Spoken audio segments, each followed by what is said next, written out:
What do you get when you put a rabbi and an evangelist together? I tell you what, a dang good episode. And that's exactly what you're going to get today. My friend Freddie, he is a rabbi. Yes, he is. But we're not going to be talking about theology. We're going to be talking about sales and how we can engage those unresponsive prospects. Really good stuff. Oh, and he has a book. I'm going to tell you about that in a second.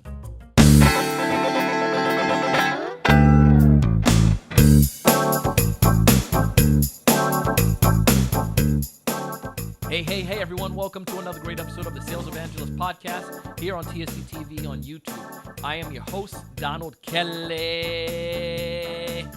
the Sales Evangelist, and I'm so excited for another great episode. I'm so excited to be here with you today. And yes, my friend Freddie is on paper and also in other ways a rabbi. But today we're not going to talk theology, as I mentioned in the teaser. We're going to talk about unresponsive prospects. And Freddie, he comes with over 2 decades of experience motivating and inspiring sales folks. He literally just has a book that came out, and I want you to go check it out as well. If you haven't seen it, you can see a link that pop up below. The Art of the One Call Close. Again, The Art of the One Call Close. Now, the principles from the One Call Close can apply to sellers no matter what product you sell or what industry you're in. It's a fun episode. He's going to give us some great insights today. He's going to help us understand how we can be more engaging and get those prospects back to the table. Anyways, let's go ahead and dive into the episode. Freddie, thanks so much for coming on the show today. It's my pleasure, Donald. Thank you for having me. Of course, I'm really looking forward to this. And as we mentioned in the beginning, we get unresponsive folks. They come into our pipeline, we get a hold of them, and for some reason or another, they go ghost on us, or they just don't respond to us anymore. And I want to pick your brains on that a little bit. Now, I did say this in a teaser, so people are probably like, "What the heck, Donald?" But yes, you are a rabbi officially, right? On paper. On paper, yes, I have the rabbinical ordination, but I am a salesman, been a salesman all my life. And when I say a salesman, everything in life is selling. And even when you're a rabbi, you're selling something to somebody. So I am a salesman in my blood, yes. There you go. So you got the sales evangelist and you got the sales rabbi today. We're going to Exactly. That's really good. Yeah, I love it. give you some good insights today. So let's talk about that, responsive, unresponsive prospect. And I agree with you 120%.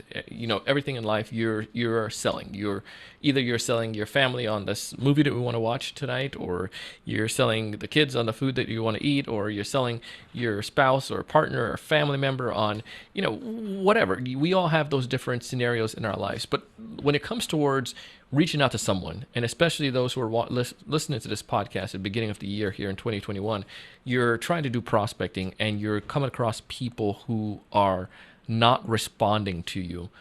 What are some strategies you've seen over the years that can help us to engage those unresponsive prospects? Okay, Donald. So let me step back a minute, because as you know, if I'm already rabbi and I'm in sales, it means I'm pretty out of the box, unconventional. So I really don't believe in strategies or closings or things like that. I could write a book on many different strategies and many different books, many different subjects of closing. But first and foremost, in my blood, I'm a one-call closer. In fact, that's an area I did write a book about. Now, when I talk about in my blood, that is what a salesman has to have. He or she needs to relax. Stop trying to find the right strategy, find the right method. Stop being so stressed out about it. I use an acronym called WIIFM. You may have heard of it. It's not a radio station out of New York. It's what's in it for me. Yeah. And that is the magic to selling anything to anybody. I've sold door to door, small ticket items, and I've made one call closes to bankers for hundreds of thousands of dollars. I kid you not. I've walked in the door, I presented them. It wasn't a cold call, there was a meeting set up, but 4 hours later, or 3 hours later, I walked out with a check. Bankers are some of the most conservative people, and I was able to do that in one call. And it's always, regardless of what I'm selling, it's about what's in it for me. Nobody wants to talk with a salesman. In fact, let me even make it take it one step further. Sure. Nobody wants to buy, but excuse me, I say that nobody wants to be sold, but everybody wants to buy. So Yes. you have to first and foremost figure out what the heck your prospect wants. That's what you're selling at the end of the day. You're selling him or her what they want.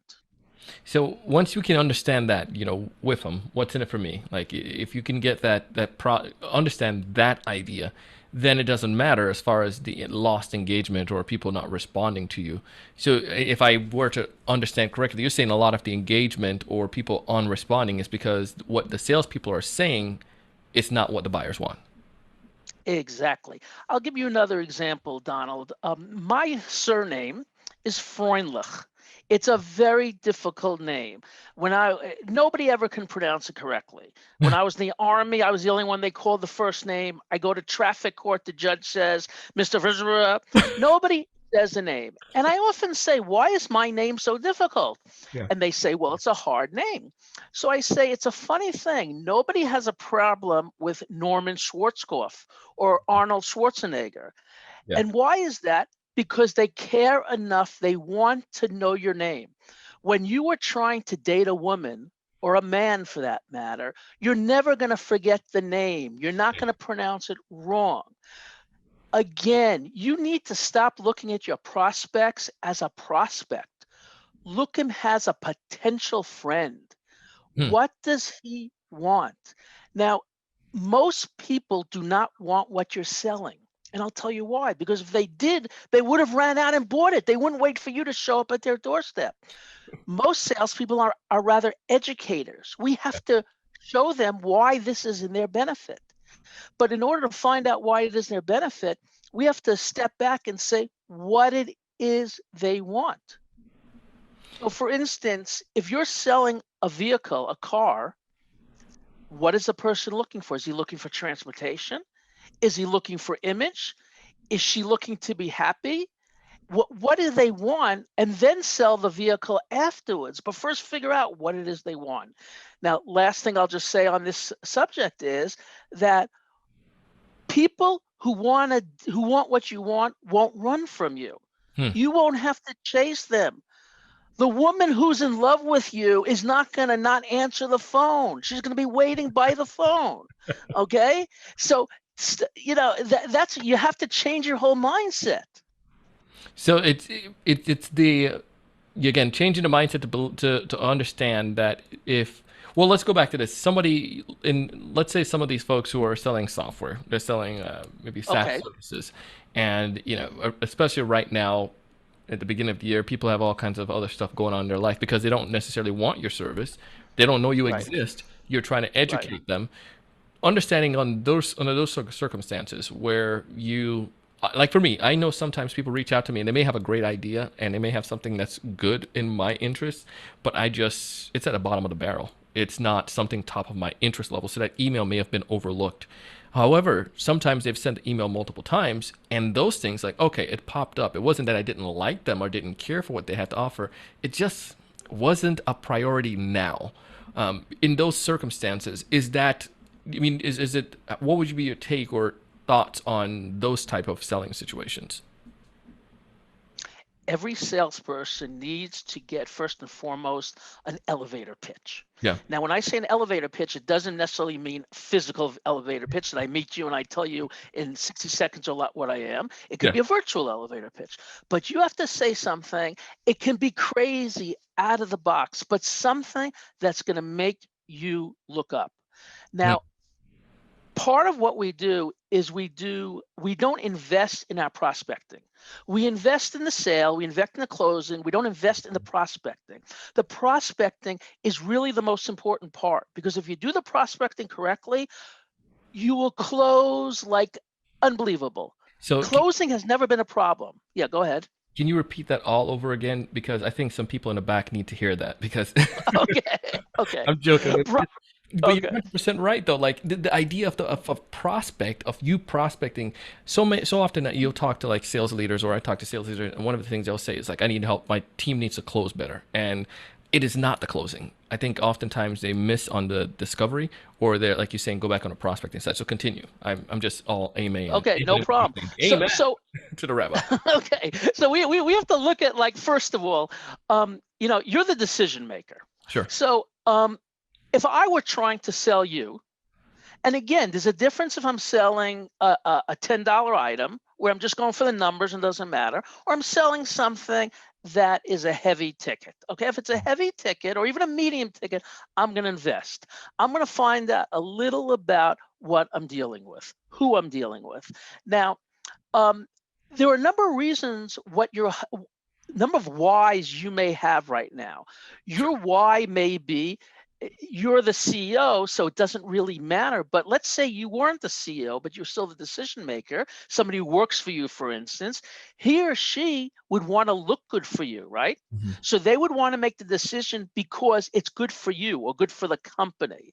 While another person may want to make this need something because it makes their job easier. In other words, you have to remember that a decision maker is a person. I don't care if you're selling to Microsoft. You're not selling to Microsoft. You're selling to the decision maker. Now, sometimes you have to go through a few decision makers, but every decision maker is buying something. Like the gatekeeper, we all talk about the gatekeeper, how important it is to get through the gatekeeper. Well, you need to look at the gatekeeper as a decision maker to get you in the door. Treat him or her as you would the so-called eventual prospect. In other words, when I one call closed, it doesn't always mean I walk in and walk out with a sale, but it means that I cut the cycle in half. If you traditionally takes you 6 months to close a deal, I do it in 3 months. And I do it because every meeting I have, I don't care if it's with the janitor, there's a purpose to it. And I'm not going to talk to the janitor about making the deal because he doesn't make those decisions. But I'm going to talk to the janitor about getting the personal cell phone number of the main gatekeeper. Yeah. And that I have to know going in what my objective is. Yeah. And So again, it's all about doing your homework and treating the prospect more important than the close. so good point on that. And I think especially with the janitor, let's just use that as a scenario. Just play with it right now.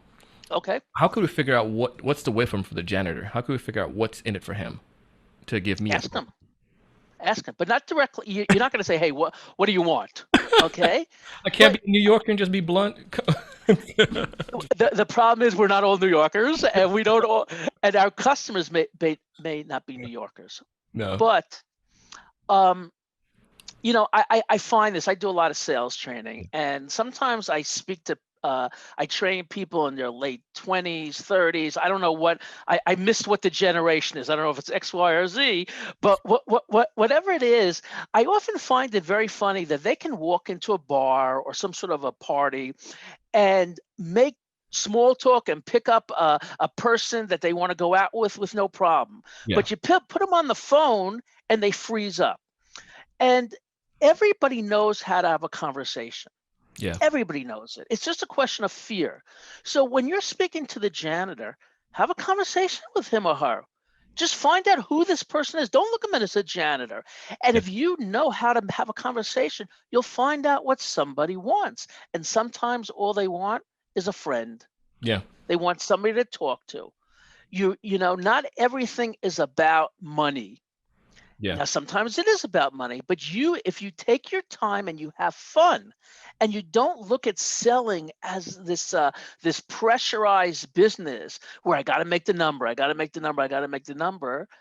It's easy. This is one of the easiest professions out there, but most people, I would say 80%, fail at it because they destroy themselves. That's really what it's about. Yeah, I mean, so right on that.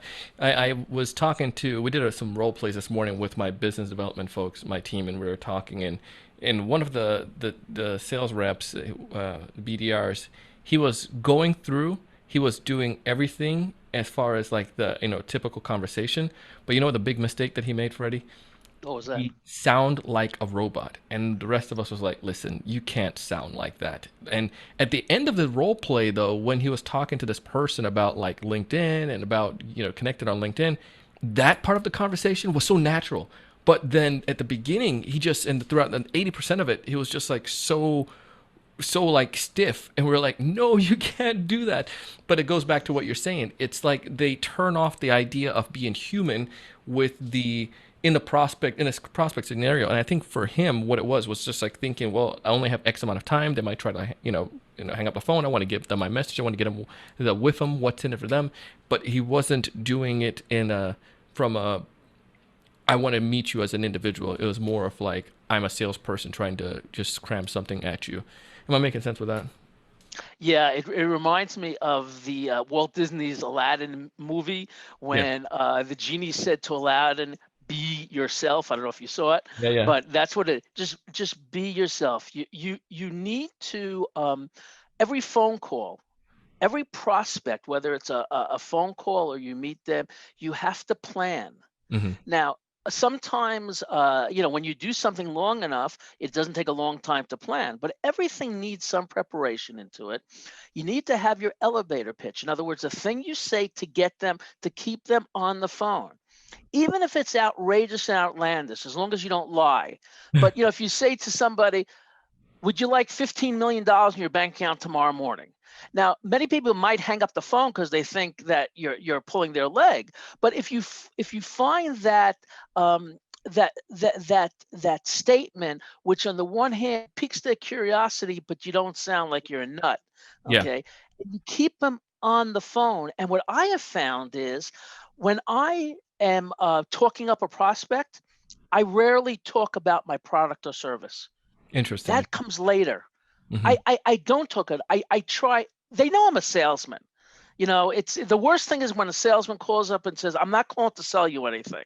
Quit your. Well, what the heck are you wasting my time for?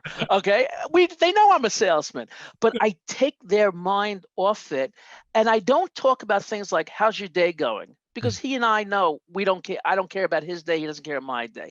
So I need to find something. For instance, when I first met you before this podcast, I had done a little bit of research from you. I found out we went to school in the same state. Yeah. This was real. I didn't make this up. Now, if I hadn't gone to school in the same state, I wouldn't have lied to you. I would have found something else. Yeah. Everybody, I don't care who you are, where you come from, what your origins, you can find something that you genuinely have in common with somebody else. That's what you got to do. That will keep them on the phone if you're on the phone. Talking about your SaaS product is not going to keep them on the phone. We have the best product around. We got the G2 award, blah, blah, blah. Right. Exactly. Yeah. No, and I like the concept there going with the Freddie that you're, from what I'm getting overall, it's forget about throw out the window the idea of coming with strategies. The only strategy you need to come with Right. is to be a human, is to have a conversation. And if you can focus on Right. what people want, and you can you figure that out easily by looking, maybe you can figure out based on their role what they want. I know that a lot of sales leaders, they want their sales team to perform better, or, something to that nature, or, sure that they have something that they're trying to fulfill. And then also look at is there something you can learn about their company or learn about that individual from just a quick overview? I mean, it didn't take you too long to look at my website and find that information, or even my LinkedIn to find that I went to school out west. But that's something that you had now in your back pocket to have an initial conversation about that would take down the guard, or to help me to really connect with you on a deeper level than just a typical interview. Exactly. And today we're very blessed with the social media that Mhm. it is easy. I mean, it's a double-edged sword, but it is easy to check on people and get a little bit of information. But you're right. Even if you don't have any information, we know that if you're a sales leader, you want your salespeople to produce. Yeah. And if the guy doesn't want that, then you're wasting your time anyway, because he or she shouldn't be in that position. So right, you can always find something, but the more personal you can get, or the more deeper you can get, because a lot of people will say to him, hey, if I could show you a way to increase your sales, would you be interested? That's very generic. That's Mm. almost like have a nice day. It's a no-brainer. Yeah. Okay. But if I could say to them, I know that last month you guys just slightly missed this deal. What if I could show you something which the next time it comes around will make sure that you're number one? In other words, you're showing that you've done a little bit of homework. Nothing more than can irritate a prospect. And by the way, we are prospects as well as salespeople. All We're day. always being tried to be sold to. Okay. And nothing irritates me more when somebody acts like like many times you have some people call me and my given name is Frederick, but I love Freddie, not Fred, not Frederick. When somebody calls me and acts like he's a long lost friend and says, is this Frederick? I already know the guy is trying to sell me something. He hasn't done the little bit of homework to find out how I like to be called. Yeah. You know, it's So, interesting. A lot of times on LinkedIn too, it shows the person's name and their preferences as well. They even have right. an audio version now. If some people have that capability where, if their name is challenging, like Donald Kelly, it's a tough name, right? You can see plus the audio, just kidding. And you can see how that name is pronounced. And there's even another trick too. It's like pronouncename.com. I've used that so many times when I'm Very calling a true. prospect. Just like, how can I pronounce this and what's the common pronunciation of it? But coming Right. back from the human side, man, so many good things here. Anything else that you would willing to teach or share to some of these sellers who are looking for ways to re-engage the people that maybe not connect with them? It sounds like the big piece is not even going down that alley. It's really just starting from from the very beginning of focusing on what they want, giving them what they want, and that's going to increase the response rate significantly. Is that? That's true. I think there are basically two things here in this subject. One is the new prospect, Mhm. and the other is the old prospect, the one that you reached out to 6 months ago, and they said, "Yeah, call me back in 6 months," which was just a knee-jerk reaction. Yeah. So most salesmen will call them back, and they'll get the same "call me back in 6 months" business.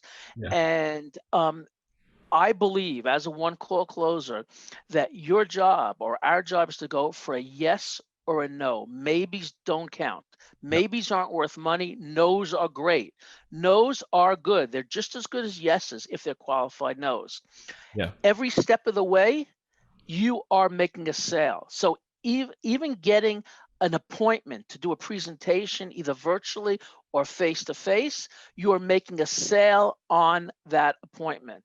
And you need to go into that selling situation. When I say selling, I'm talking about just getting the appointment. You got to go in there with meat. Don't call up my mentor passed away several years ago, Zig Ziglar. I'm sure Yeah. you've heard of him. He used to say, forget the canned presentation, going with a plan presentation.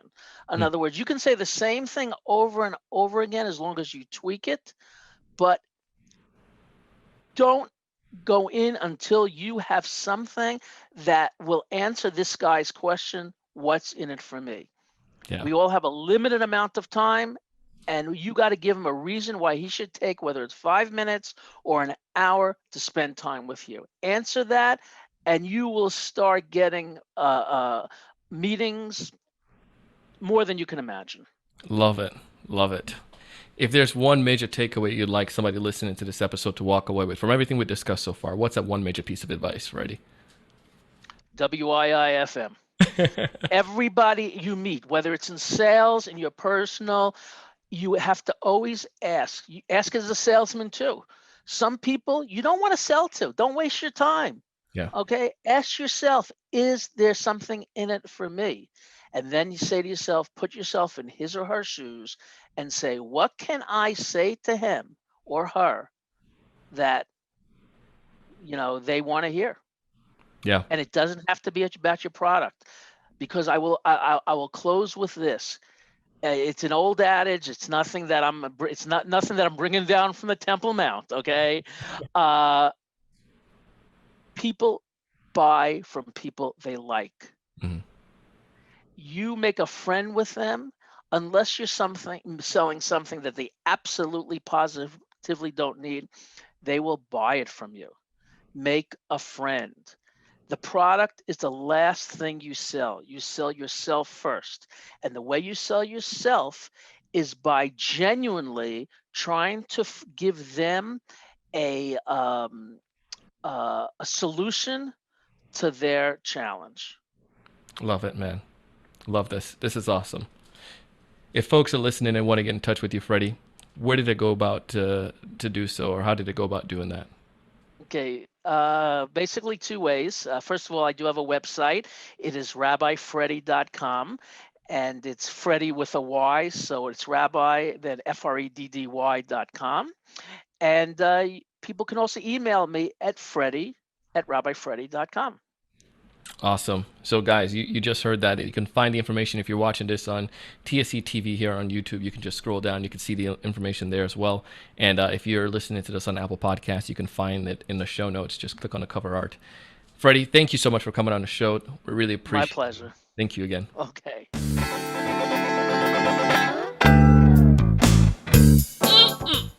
I'm telling you, Freddie brought some good stuff. Ladies and gentlemen, if you want to go ahead and connect with Freddie, you can find all the information down below if you're watching this here on YouTube. If you are not and you're listening on Apple Podcasts or Spotify, just scroll down. Our team took some notes. They've worked really hard to create these show notes, and we'd love for you to go back to our website and check it out there as well. You can also go to our studio, tscstudio.io, to see the episode as well as some of the content there as well. I want you guys to take the things that Freddie shared and apply it, but besides that, I want you to take his book and apply it. Check it out. You can find all the details down below as well, and there's a link that should pop up here. There we go. That shows where you can get access to his book as well. But check out Freddie. Connect with him. He's on LinkedIn. Awesome individual. As always, I share this stuff because I want to help you. Our sponsors, you heard them. They're giving away some amazing things, and you need to take advantage of it. We've worked hard so you can have those benefits. So enjoy them. As always, I want you to find more of the ideal customers. I want you to know what to say when you reach out to them. I want you to be able to close more deals. But most importantly, it's a mindset thing where I want you to change your mindset to go out each and every single day and do big things. Thanks so much for watching. Hey, thanks so much for taking the time to watch this video today. If you enjoyed the content, I ask you to go ahead and hit that like button, that thumbs up at the bottom right-hand corner. Also, to make sure to subscribe if you haven't done so already. This way, we'll keep you up to date with all the latest sales strategies, latest tools, and things that are going to help you to not only find more prospects, but to close more deals. Thanks so much.